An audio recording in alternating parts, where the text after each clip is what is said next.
Dudes, Nate from the 80/20 Drummer. I'm not going to yell at you this week, but what I am going to do is bring you some Robert Sput C-Right goodness.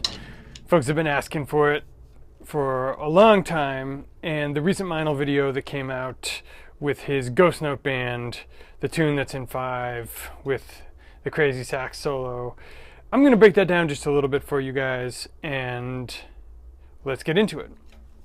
So the beat is in 5, and it sounds something like this. 1, 2, 3, 4, 5.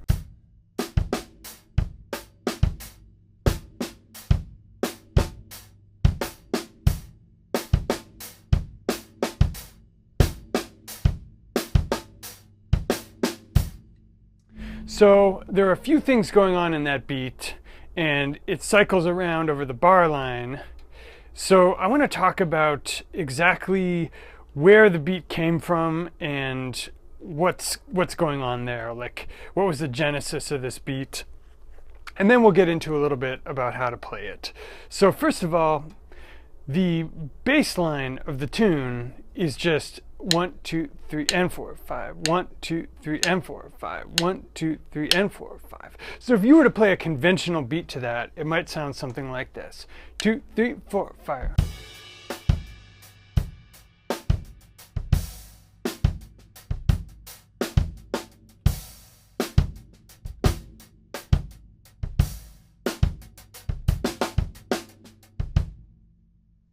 But what Sput does is that he puts in a counter phrase, a related rate, which is a 2-beat phrase that cycles over the top of that 5. So I remember in an outtake of the Chris Paproda lesson that didn't even make it to air, I was talking about practicing 2-beat groups, 3-beat groups, and 4-beat groups over 5. But just for instance, if you're playing like a jazz beat in 5, right, there are lots of 2-beat phrases you can practice, and the most common is just snare bass, snare bass. So 2, 3, 4, 5.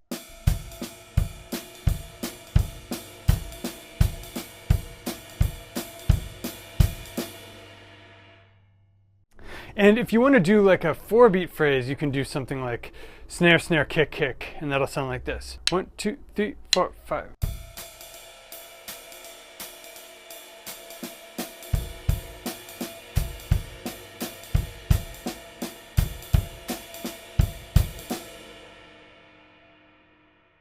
And as you see, that cycles around every 4 bars. So what Sput is doing is a 4-beat phrase that begins on 3 and 4 of the first bar. So it's 1, 2, 3, 4, 5. 1, 2, 3, 4, 5. 1, 2, 3, 4, 5. 1, 2, 3, 4, 5, etc. And he's also got a half note going at the same time. So if you were to just play this counter beat without hearing the 5, it would literally sound like this.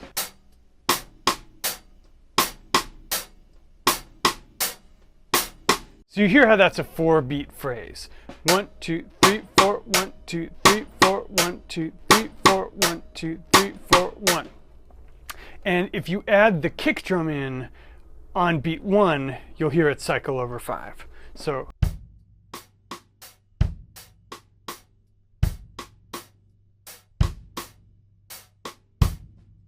right? So that's the basic framework.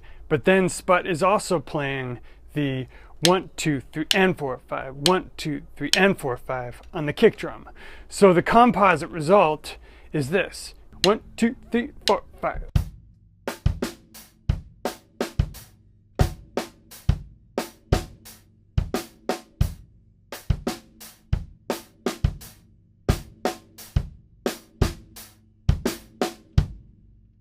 And if you listen to the tune, the melody cycles around so that every time when you're at the top of the melody, which is, even though it's asymmetric and it has a last note that cycles around so that there's a little bit of overlap in the repeat, you can hear what I mean in the bass line.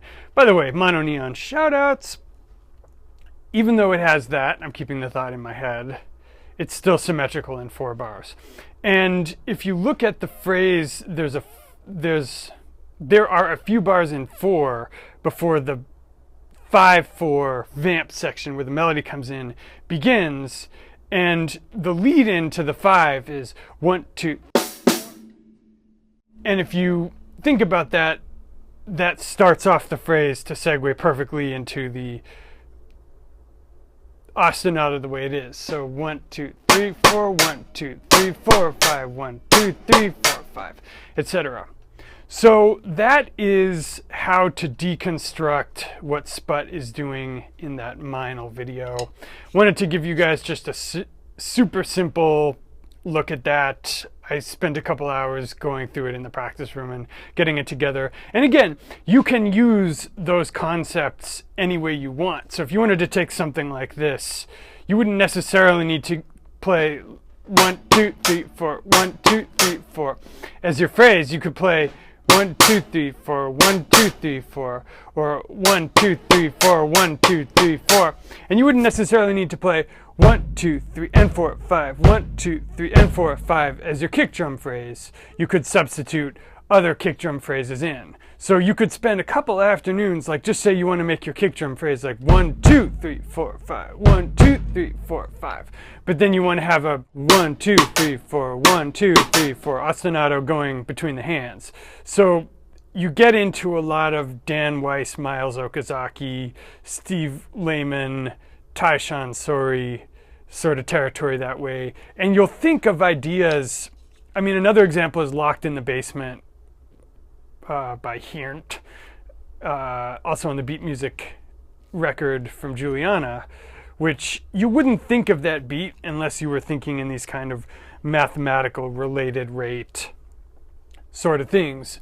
And so finally, to bring it all the way back around, if you listen to Sput actually play over this recording, he's got that vamp with the related rates so deeply in his head that he's improvising around it, and he's throwing some extra kick drum notes in it. So he's playing the kick in like the idiomatic spots in addition to catching the hits. And that's like a really, really great place to be. And that's a musical ability sort of along with time and playing clean that doesn't get talked about much, but it's kind of like this New York ability to hang type of thing. It's a little like how well you can actually roll in jiu-jitsu versus how fancy your moves are. Anyway, I think I've talked to you enough for one lesson.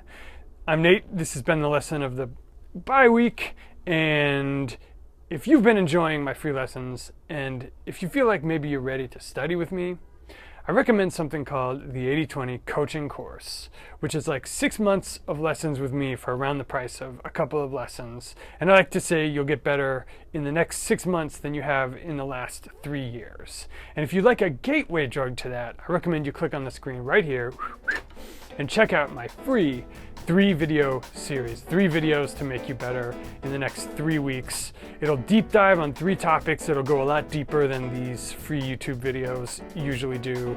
You'll get a sense of what the instruction's like, and then you have an opportunity to get on the wait list for the coaching course for the next time it opens up.